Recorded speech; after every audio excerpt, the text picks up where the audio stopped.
You do fencing. I do. Have you ever thought of taking up a new hobby? Yeah. Would you ever consider another hobby where you don't need to get any new gear, like beekeeping?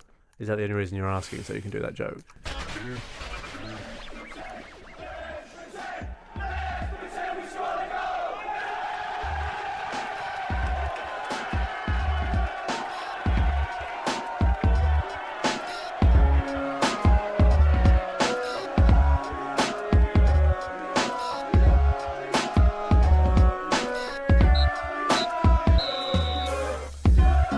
Just Not Cricket, it's a podcast about football. Hal Stewart and Adam Scott are your hosts, and we're recording this, we should be totally honest, before the Copa Libertadores has been decided between Boca Juniors and River Plate. Adam, I've been working out players that have won the Copa Libertadores and the Champions League.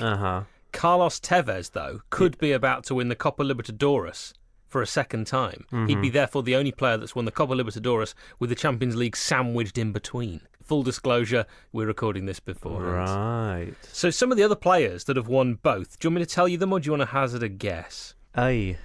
It's a good question, isn't it? In some parts of the world. No, the answer is no, I cannot guess. So I'll give you some of the clubs. This guy won it with Santos and Barcelona. It's going to be very obvious, isn't it? Yes, it's very obvious. I don't know. Nothing is coming into my head. Neymar. Did he win it with Santos? Yeah, and another player who played for Santos and won it was Danilo, who plays for Real Madrid as well. Yes, he does. Champions League with them. Also, a player we've spoken about on this very podcast before, Argentinian centre-back, who won it with Boca Juniors and Inter. That must be Walter Samuel. Yes, now you're cooking on gas. What about this one? A man who won it with AC Milan, and he'd also won the Copa Libertadores with Sao Paulo. Cafu? Yes, Juan Pablo Sorin, Juventus and River Plate. Also as well we had from Palmeiras and AC Milan, Leeds United legend. Oh, I know this. It's a centre-back, isn't it?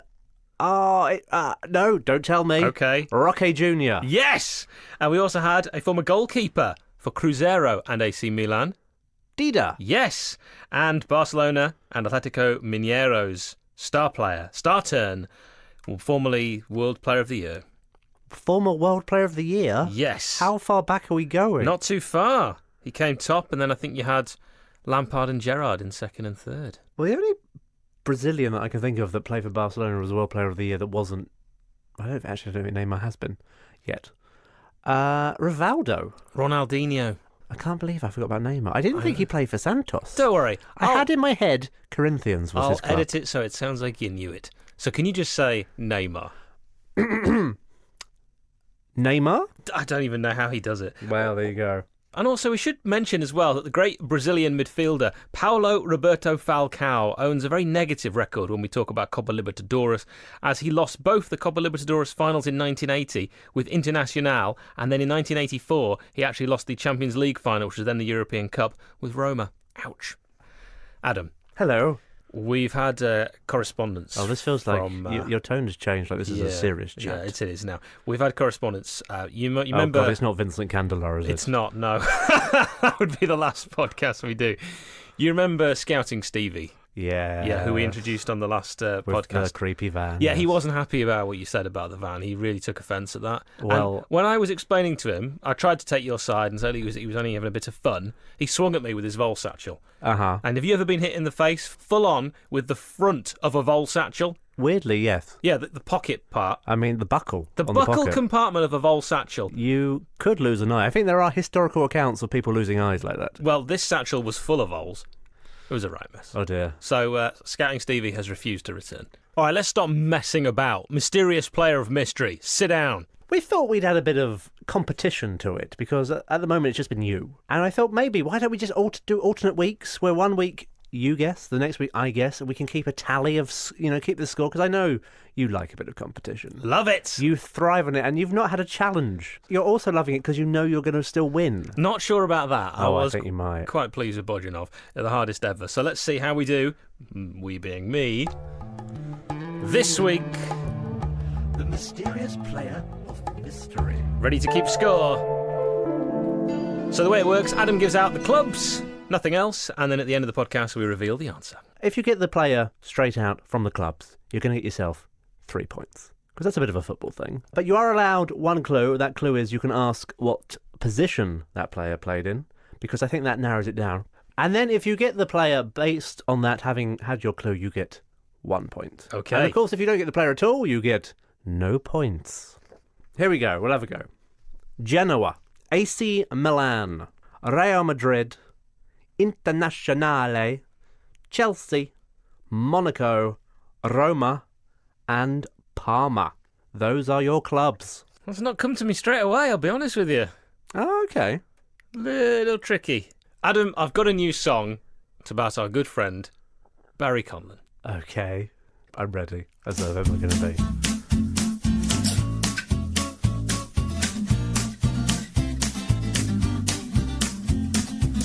Big Barry's got a plastic hose. Big Barry's got a wheelbarrow. Big Barry's got plants to grow and a beach house full of voles. Big Barry's got a plastic hose. Big Barry's got a wheelbarrow. Big Barry's got plants to grow and a beach house full of voles. Cup of tea whilst on the settee. Loves voles, doesn't want them to leave. So he said, come and live with me. I'll build a place on the edge of the sea. A vole's like a mouse, but they live in his house. They even eat out, sharing equal amounts. Big Batters and his army of voles. In his drawers and his cereal bowls. On the beach or even at the fun fair. Doesn't care when the parents or the kids stare. Bought a satchel specially for transport, full of voles that he takes to the food court. Running up his legs, running down his legs. Now he's hanging clothes, using clothes pegs. On the deck chair, nothing to do. Big Baz loves voles, not shrews. Big Barry's got a plastic hose. Big Barry's got a wheelbarrow. Big Barry's got plants to grow and a beach house full of voles. Big Barry's got a plastic hose. Big Barry's got a wheelbarrow. Big Barry's got plants to grow and a beach house full of voles.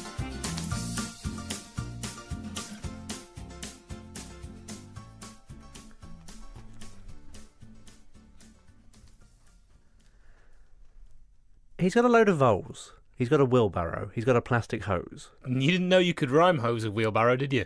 So from this information, I'm assuming he's going out into woodland, finding a vole nest. Oh, that's a good question.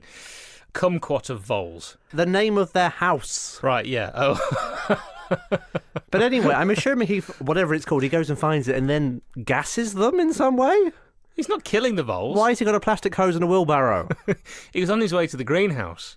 But it's a good, easy way to transport voles in a All wheelbarrow. of these songs have very sinister undertones. You've managed to find a sinister undertone in all of these songs. They're not necessarily there. Barry Conlon gasses voles. Gonna And then takes away, let's say their unconscious bodies, Yeah. puts them all in a wheelbarrow, and then wheels them back and stuffs them all in a satchel. The man needs to be stopped. FC Basel. Or if you're from the French part of Switzerland, I believe they're pronounced Basel. And if you're from America, it's basil. Basel. Recently celebrated their 125th anniversary. And the men's team were treated to a mighty banquet. 3 of the finest courses of food in all of Switzerland that night. The women's team got to sell tickets for the tombola Oh, no. and were treated to some sandwiches. Oh, that's not fair. That's not I right. mean, that's bad, isn't it? It's really bad. 125 years, nothing's changed. But indeed. Fantasy football! This is where Adam gets to choose our 11-a-side fantasy football team. I ran a poll on our Twitter at Hal Stewart. Whoa, hang on. Whoa. 11 aside, we agreed. This 5. I'm explaining. I ran a poll on our Twitter. I say our Twitter, my Twitter, at HalStewart82, to find out what people's favourite feature was from this podcast. Uh-huh.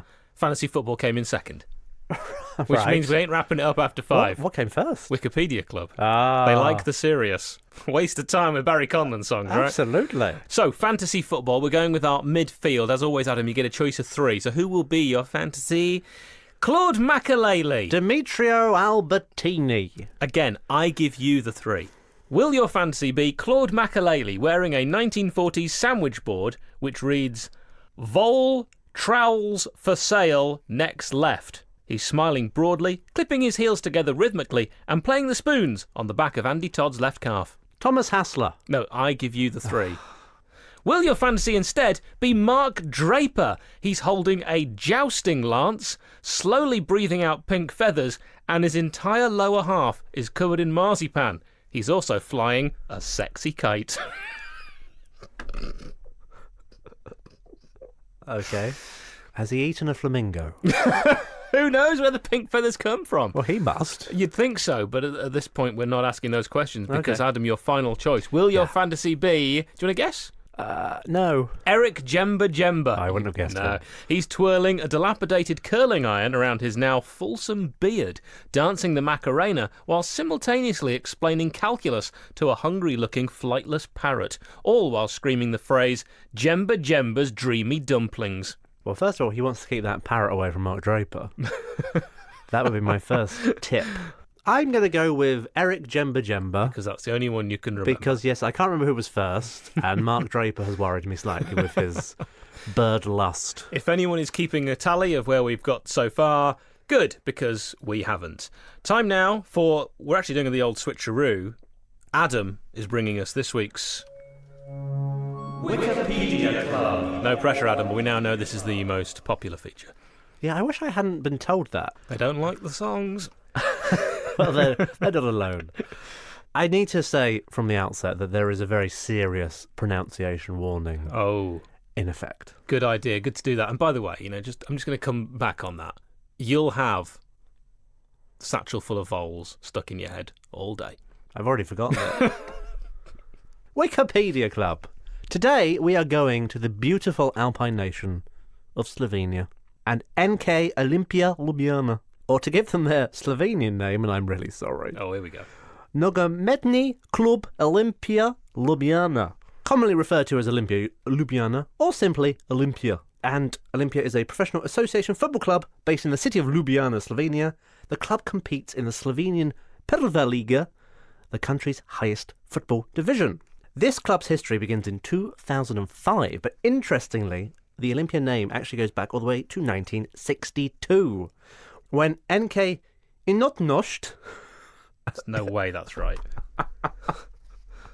One more go. When NK Inotnost, itself founded in 1945, adopted the name.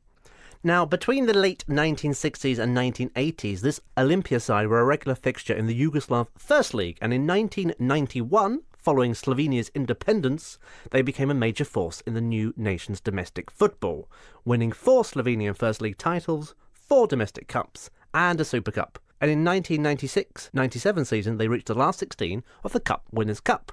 These sides featured such players as the former Porto midfielder Miran Pavlin, Nastya Che, who played in Belgium for Club Bruges, the former West Brom defender Boštjan Cesar, and Malinko Achimovic, formerly of Tottenham. And he scored the goal that got Slovenia to the Euros in Belgium and Holland. Indeed, another of the former players of this side was Sreko Katanac, the coach of Slovenia. He led Slovenia to Euro 2000 and to the World Cup in 2002, which was a huge achievement considering Slovenia was a relatively new nation on the world football scene and also has a very small population, about 2 million. And one of the greatest ever games, of course, was Slovenia against Yugoslavia, as it was then, at the Euro 2000. That was a great game. Do you remember the score? I think it was 3-3. I believe so. But this tale has a twist, because in 2004 the club lost its principal sponsors, which plunged it into financial turmoil, culminating with the club filing for bankruptcy midway through the 04-05 season with debts of over 700 million tolars. Oh, is that the currency? That was the currency before they adopted the euro. That's about the equivalent of 3 million euros. The club limped on through that season, finishing 6th, but ceased all operations at its conclusion. Although the current Olympia Ljubljana was founded as a successor in 2005, legally they were unable to inherit the previous club's honours. Consequently, the two clubs' records are listed separately. Here we are back to the current Olympia Ljubljana, which was founded in March 05 under the name NK Bezigrad. Olympia began competing in the Slovenian 5th League during the 05-06 season and managed to achieve promotion in 4 successive seasons, reaching the top division for the first time in 09. Oh, yeah. Oh, yeah, I knew that, yeah. And after 7 years in the top division, they won their first major trophy as this new entity when they were crowned league champions in 2015-16. And this success coincided with the club being taken over by a man I think you may recognise In 2015, the club was bought by one Milan Mandaric. Oh, yeah, formerly of Portsmouth and another team. And Leicester and Another team. And another team, yes. In 2010, they moved into the You can do it. I believe in you. Stozici Stadium I mean, that doesn't sound too unbelievable. with a capacity of 13,000. 16,038. Although, if you're going to a rock concert there, they can hold 23,000. Can they? Don't know how that works. Okay. The record attendance for the club, indeed for any club in Slovenia after its independence, came in a friendly match at the stadium where 15,972 spectators gathered to watch Olympia play against Chelsea. Their nicknames are the Green Whites, I won't attempt the Slovenian, because those are the colours they play in, and also the Dragons. The dragon, as I'm sure you know, is the symbol of the great city of Ljubljana. They have a fierce rivalry with NK Maribor. Ljubljana represent the capital, the prosperous western half of the country, where Maribor, very much a working city, representing the poorer eastern side of the country. So it's very much a derby based on regional divides and cultural divides. And former players of the new Olimpia Ljubljana include Branko Ilic, the former centre-back of Real Betis, Amir Karic, who made a very brief appearance at Ipswich Town, Mladen Rodonja, formerly of Portsmouth, and a very fine keeper, Jan Oblak of Atletico Madrid. Weirdly, Slovenia, for such a small nation, seems to produce brilliant goalkeepers. Probably remember the Hamdanovic. I always want to say brothers, I think they're actually cousins. Samir Hamdanovic and Yasmin Hamdanovic both made many appearances in Italian football. And Vlad Belic of Inter Milan as well, another Slovenian goalkeeper. And Jan Oblak, he replaced Courtois at Atletico Madrid. So those are big boots to fill, and he has filled them. Former coach as well of Olimpia Ljubljana, the former Liverpool midfielder Igor Bišćan. Wow, really? He led them to their second league title in the new regime. And that is Olimpia Ljubljana. Longer than when I do it. Thorough. It's a complicated club. You mentioned the currency. The tolar, Yeah. former currency, is So- now the euro. I've come up with a quick game, and it's current currencies. Right. And it kind of ties in nicely. So we're going to call this, in fact, you can choose what we call this game.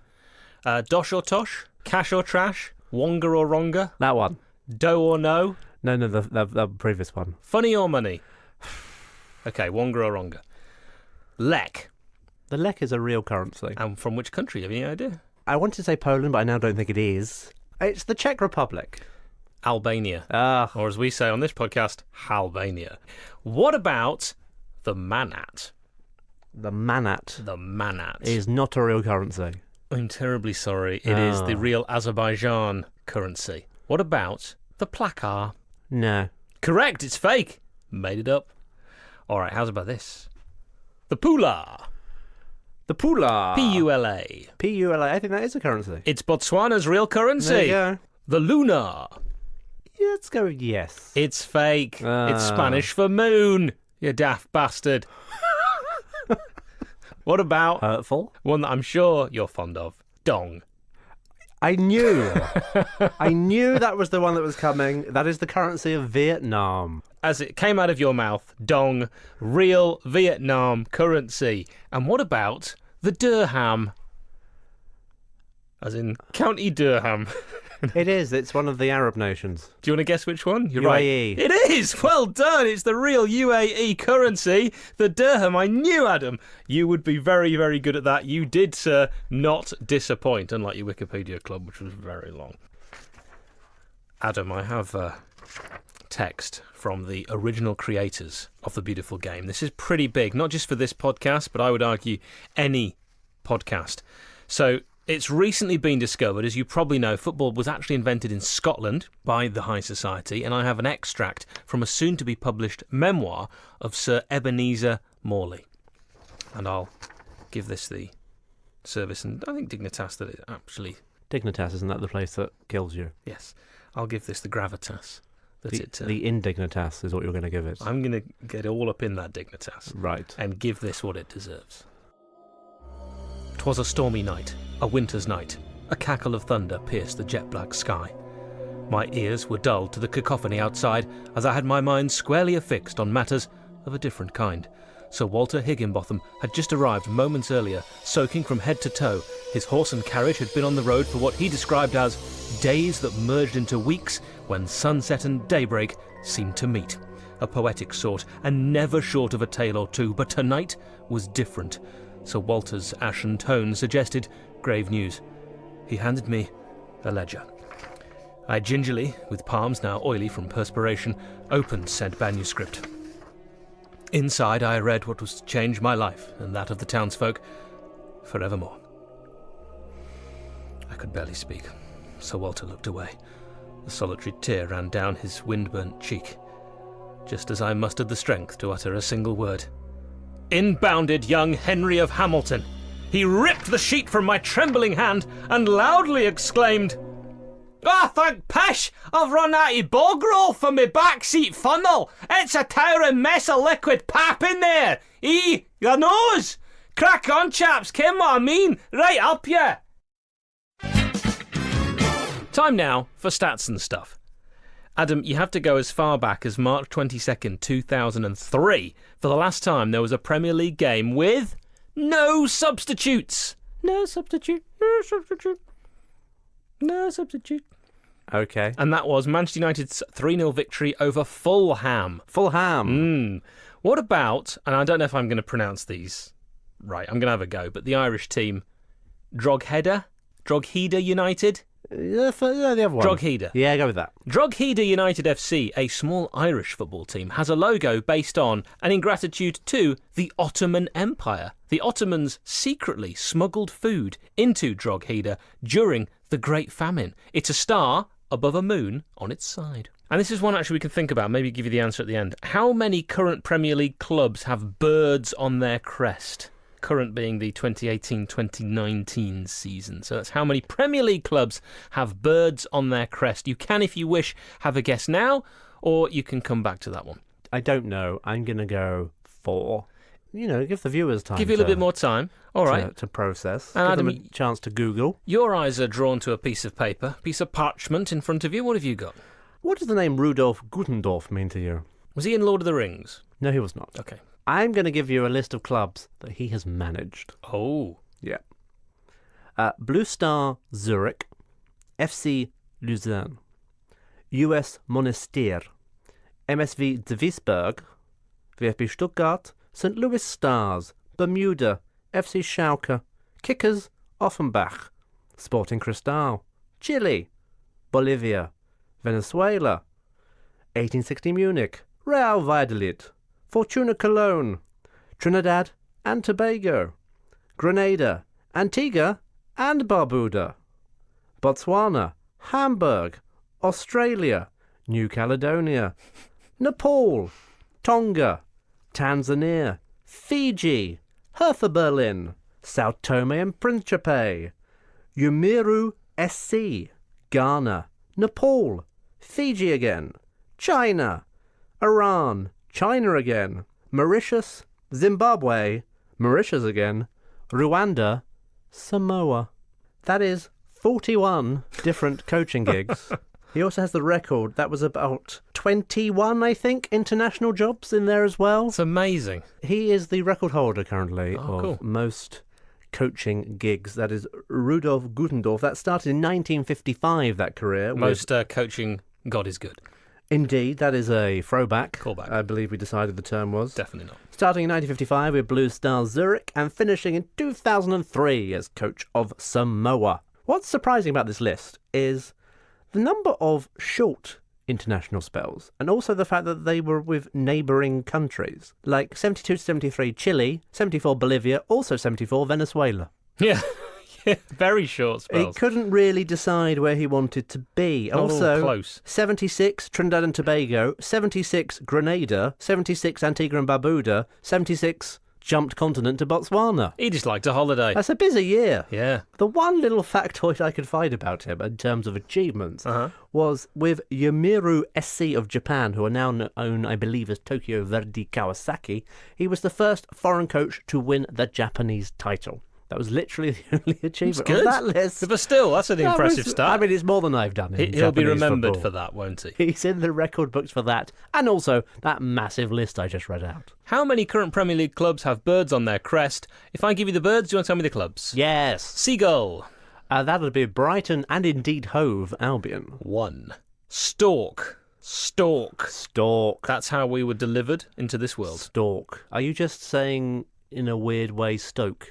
No, and they're not in the Premier League. Not in the season that you said in our timeless Absolutely, thing that we're which we're doing. very much dating today. I can't place it. Burnley. Bluebirds. Cardiff City. Absolutely. Why don't they change their kit to red? Eagle. Palace. Crystal Palace. What about the Liverbird? Oh, that's got to be Liverpool. It is Liverpool. And Cockerel. Tottenham. It is. There we go. So that is... You're holding up. I'm holding up the exact number. Fingers. 6 fingers. Correct. That's Which because I'm it's 6. pretty sure is what I said. No need to go back and check. All right, we'll go with it. Now, which club has the worst all-time Premier League goal difference? Derby County. Sunderland. Ah. With minus 292 goals. Good lord. Is that all in one season? Goals for 612 in their all-time record. Goals against 904. Now, I'm going to have to, at this point, Adam, say that I do need some help with the mysterious player of mystery. Oh, really? I'm going to need the position. You're going to need the... Oh, this is... Right. Actually, that's the answer. He played it right back. I also believe he also played at centre-back. I have in my head, but predominantly known for being a right back. The mysterious player of mystery.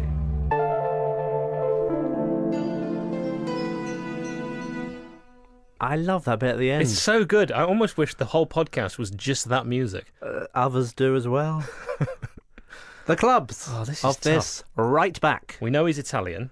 Well, I never confirmed that. Oh, No, that's... he- okay, he right, is fine.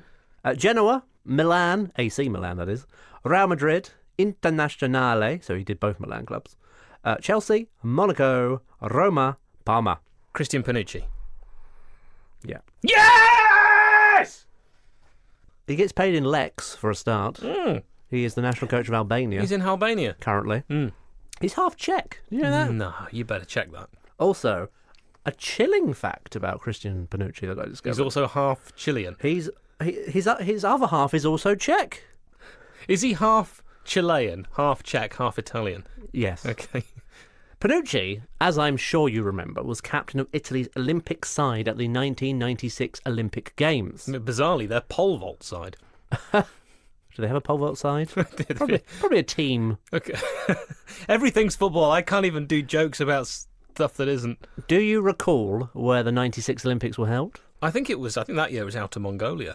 You're very close. It was Atlanta. Do you know what it's called now because of their obesity crisis? Fatlanta? Yep. Good stuff. This is why people tune in. Unfortunately for young Christian, injury cut his tournament short and he left Atlanta for New York, where he was booked aboard a TWA Flight 800, from New York to Rome. But he was delayed when his baggage failed to arrive in New York when he did. So instead he had to take a later flight, an Alitalia flight, in fact, from New York direct to Milan. TWA Flight 800, which he was originally booked on, suffered a catastrophic malfunction in its fuel tank and crashed into the Atlantic Ocean shortly after leaving American soil. How chilling is that? Panucci survived He death. literally dodged death because his bags were delayed. A thing that has caused so much grief to so many of us over the years. I bet he was annoyed. Saved his life. Now get me bags! I've got a satchel full of balls in there! They need air, man! I'm half Czech, you know! 200 people died. Hitterati, Adam. Come up with a little game again. Now, we did Twitterati before, but Hitterati Yeah. is when I've typed in certain things into Google, Yes. and you've got to guess which had Other the most hits. Search engines are available, although why you would use them, I don't know. You don't need to. No. We do all that work for you. By the way, I just had a look at your notes. Your notes for Wikipedia Club are longer than my notes for the entire show. I do a massive font so You I do. can read stuff. You're wearing glasses. Do they not work? No, for fashion. Oh, okay. Suits you. Oh, bless you. But you should put them over your eyes. I will take your advice. But it makes, for me, this side, it's magnifying your dumplings. So what That's I've done, the only reason I wear them. I've typed in 3 statements, words or facts or just random things into Google, and you've got to tell me which of these 3 got the most hits. Okay, so Ronaldinho teeth, Ronaldinho smile, or Ronaldinho face? Got to be teeth. Teeth, Got to be. 370,000 hits. Mm-hmm. Smile, Yeah. 7.1 million. Oh. Ronaldinho face, Yeah. 7.3 million, meaning that Ronaldinho face got the most hits. It was close. Nowhere near. What about this? Roberto Carlos thighs, Roberto Carlos, or Roberto Carlos' height? Well, surely Roberto Carlos singular, because that would incorporate the thighs and the height. You are correct. Yeah. Roberto Carlos' thighs, 265,000. Roberto Carlos' height, this is where it gets interesting, 5.8 million. Whoa. Roberto Carlos, 5.9 million. I feel like his thighs are being shortchanged. They really are. They were big. Oh, incredible thighs. Which have you got a favourite part of any footballer? Jesus Navas's eyes, really nice. Piercing. Really nice. Piercing blue eyes. Paul Konchesky, got a lovely set of eyes. Oh, I'll throw a face in for you. Go on, give me a face then. Ilhan Manzis. If we have the face of Ilhan Manzis, the eyes of Paul Konchesky, the thighs of Roberto Carlos. Any listeners, Google Ilhan Manzis, and that is a beautiful man. He became a figure skater. He did. He scored the... Didn't he do a bit of skill against Roberto Carlos? Oh, I don't know. I don't I think remember. he flicked the ball over Roberto Carlos. He scored the winning goal, did he not? Third, fourth playoff? He did. At the World Cup in Japan and South Korea. And the game, of course, was against South Korea and had the fastest ever goal at a World Cup finals scored by Hakan Şükür, which we've already discussed on this podcast. Have we really? Mm. God, it all ties in, doesn't it? Now, your final ones. Zlatan Ibrahimovic tattoos, Yes. Zlatan Ibrahimovic quotes, Uh-huh. or Zlatan Ibrahimovic feet. I mean, he's well known as a quotable guy. He does say a few quotes. So I would like it to be the answer, so I'm going to go for that. Zlatan Ibrahimovic tattoo, 4.8 million. Uh-huh. Zlatan Ibrahimovic quotes, 5.5 million. Okay, going well so far. Zlatan Ibrahimovic feet Yes. for the fridge freezer. You've already got the jet ski. Uh-huh. 6.6 million. I'm so sorry, Adam. Thank you very much for playing. You've been a wonderful contestant, and I got Mysterious Player of Mystery. So if you are keeping score as we are now, we'll worry about that bit. Then it's at 1-0 to me. Next week, I will set a Mysterious Player for Adam. Now, you might think we're done if you've not listened to this podcast before, but this is the bit that people end on.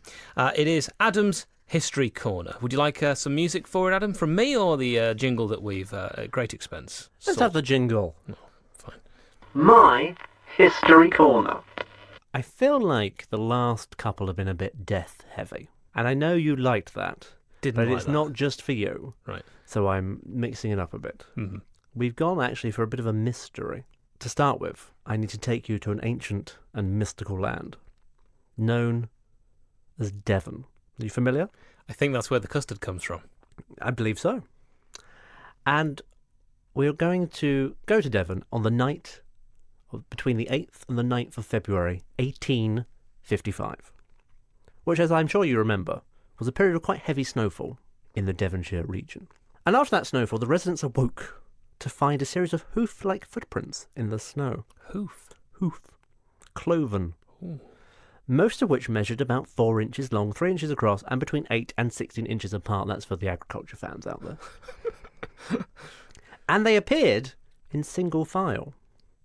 And this line of footprints was reported in more than 30 locations across Devon and over the border into Dorset. Mm. In fact, it was estimated that these tracks covered a distance of between 50 and 100 miles. Ooh. From Exmouth, this is for the geography fans, from Exmouth up to Topsham and across the Exe estuary to Dawlish and Teignmouth. Stranger still, the footprints didn't stop at any obstacles. Ooh. Houses, rivers, haystacks, they were all travelled straight over, with footprints appearing on snow-covered roofs and atop high walls.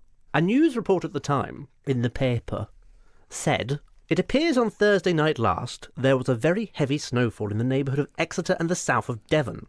On the following morning the inhabitants of the above towns were surprised at discovering the footmarks of some strange and mysterious animal endowed with the power of ubiquity, as the footprints were to be seen in all kinds of unaccountable places, on the tops of houses and narrow walls, in gardens and courtyards enclosed by high walls and palings, as well as in open fields and chimneys."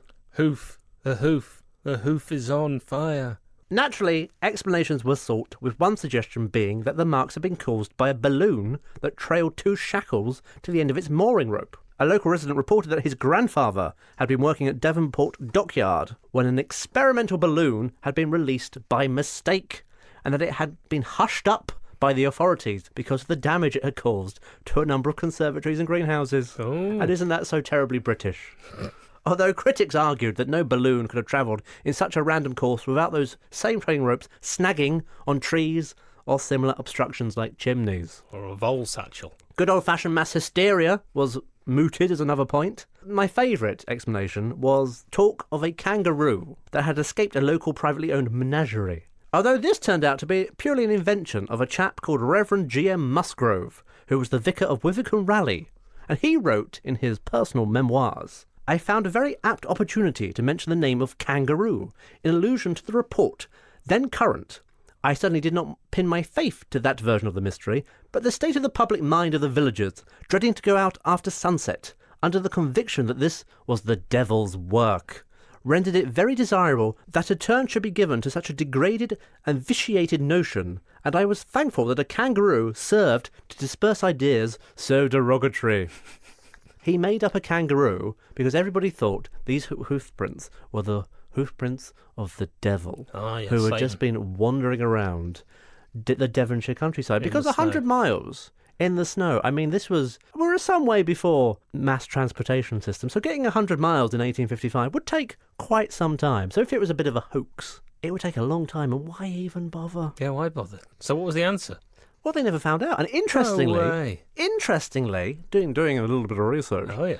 this was not an isolated case. Ice. What? Because it's cold. Some 15 years earlier, there was a report that appeared in the Times newspaper, of all things. And it went something like this. Among the high mountains of that elevated district where Glenorchy, Glenlyon and Glenorchy are continuous, there have been met with several times during this and also the former winter upon the snow the tracks of an animal seemingly unknown at present in Scotland. The print of the foot in every respect is an exact resemblance of that of a foal of considerable size, with this small difference perhaps that the sole seems a lot longer or not so round. But as no one has had the good fortune as yet to have obtained a glimpse of this creature, nothing more can be said of its shape or dimensions. Only it has been remarked from the depth to which the feet sunk in the snow that it must have been a beast of considerable size. So somewhere out there in both Devon and earlier in Scotland, a supposed massive creature, previously unknown to both those locations, was wandering about in the snow, and no trace was seen of it before, and no trace was seen of it after. And that is a mystery. A mystery so mysterious that Hollywood have also picked up on it, and it has become the inspiration for the 2014 film Dark Was the Night. Whoa! And it remains, to this day, unsolved. As far as we know, no death. Although 3 people died in the researching of that. And we'll see you at the beach.